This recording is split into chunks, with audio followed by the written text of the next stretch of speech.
大家好，我是鬼叔，又到了睡前故事环节，害怕的小伙伴弹幕里扣个1，不害怕的扣一下眼珠子。怪谈协会收录粉丝投稿的毛骨悚然的恐怖经历，以下都以第一人称讲述，切记千万不要夜里一个人看。坟墓。鬼叔，这是真实发生在我小时候的故事。记得那是小学6年级的寒假，我和哥哥一起回到了农村的爷爷奶奶家去过年。老家的后门外有一条小溪，隔着小溪就有一座小山。不知道从什么时候起，住在附近的人们家里有人去世之后都会埋在这座山上。慢慢的，这座山上就已经全是坟墓了，也就是大家所说的乱坟岗。故事就是发生在这里。哥哥比我大3岁，我受哥哥的影响，从小就喜欢看什么世界未解之谜等等探秘的书，也练就了很大的胆量。有一天晚上，我和哥哥2个人在被窝里无聊，就开始吹嘘自己的胆子有多大什么的。接着呢，哥哥就提出，既然胆子大，敢不敢一起去后山探险？虽然当时有点害怕，但是出于面子，我就说谁怕谁，去就去。于是我们2个小朋友在晚上11点多从后门偷偷地溜了出去。虽然我是生活在西南的一个省，但是我现在都还清晰地记得，那天晚上下着雪，树叶上都结着霜，感觉到凉气逼人，让人不禁打着寒战。我们穿过比人高的芦苇丛，沿着土路就上了山。一开始我们慢慢走着，都没有发生什么，但越往山上走，芦苇丛感觉越来越密。快到山顶的时候，突然有一段路完全没有芦苇丛，和周围形成了鲜明的对比。我感到了一阵冷风吹过，我打了一个喷嚏，突然听到身后有火焰燃烧的声音和小女生哭泣的声音。我转过头去，看到了一个披着古代的那种大棉袍的小女孩，蹲在了一个新立的墓碑旁，一边烧纸钱一边哭着。我当时就想，是不是这个妹妹家里的某位长辈才去世不久呀？太过思念亲人，所以才跑过来吊唁一下。我怕她一个女孩子这么晚遇到危险，就想过去安慰一下她，和她一起下山回家。我呢就往那边走着。本来我和哥哥都是一边走一边聊天的，但哥哥呢看我一直没搭话，就回过头来看我怎么了，叫了我2声，我也没有回应。他就过来拉住了我的肩膀，问我怎么了呀？我指了一指身后，哥，你看那边有个小女孩，好像在给她的亲人烧纸嘞，我们要不要去安慰一下她？我哥呢惊恐地睁大了眼睛，拍了拍我的脸，问我哪里有这么小女孩在烧纸钱？你可别吓我。你看嘛，就在那儿的。我一边说一边转过了头，这一回头把我吓得不轻，那边根本就没有人。哥哥拉着我呢就跑回到了家，一路上踉踉跄跄的，我呢也迷迷糊糊的就回到了家里。第二天一大早起来，哥哥呢把这件事儿就告诉了爷爷。爷爷听了之后，早饭都顾不上吃了，拿上香蜡钱纸就带着我和哥哥上山，走到了昨天晚上的那个地儿。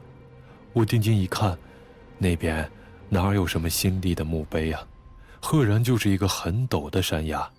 要是昨天晚上我走过去的话，多半就摔下去了。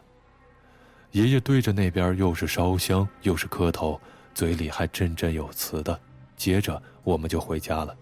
但是那之后，我哥哥确诊了肾衰竭，费了好大的力气才治好。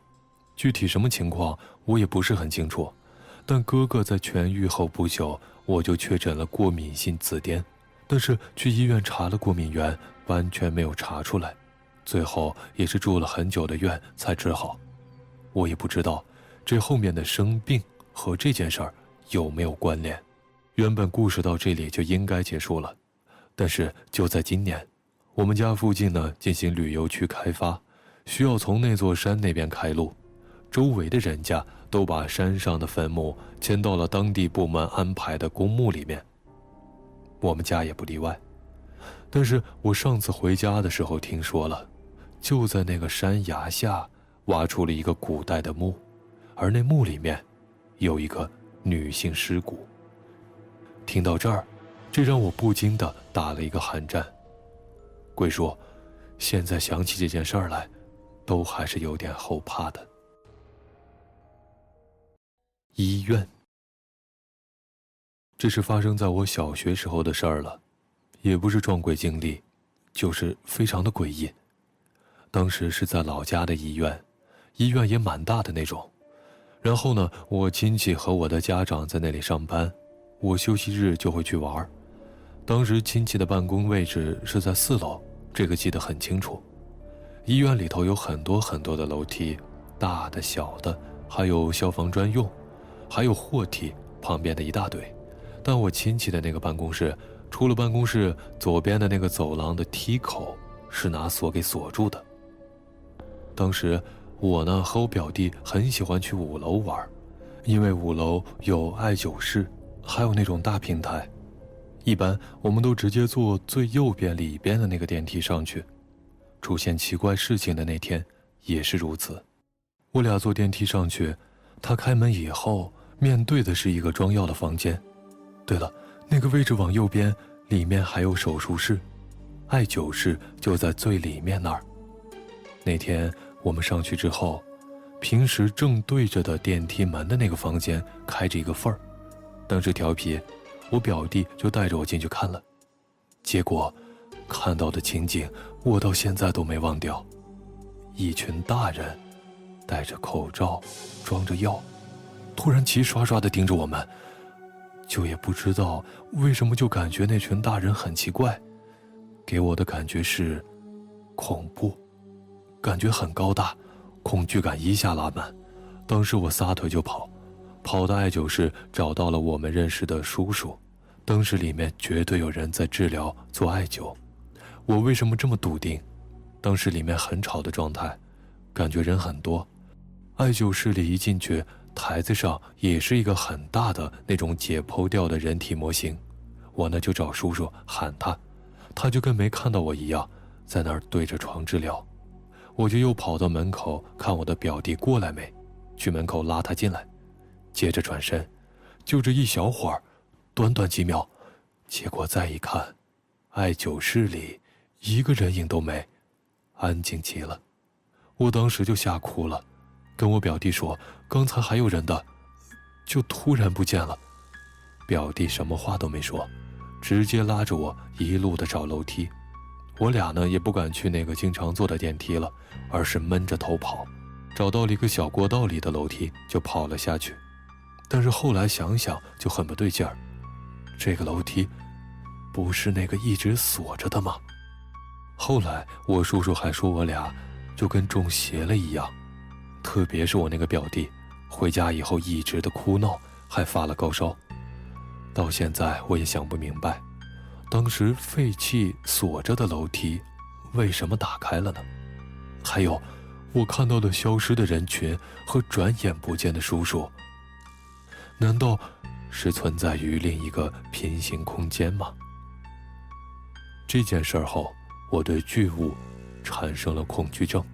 现在我也去不了博物馆，连商场里的那种挂在大厅里的大人偶，我也恐惧不已。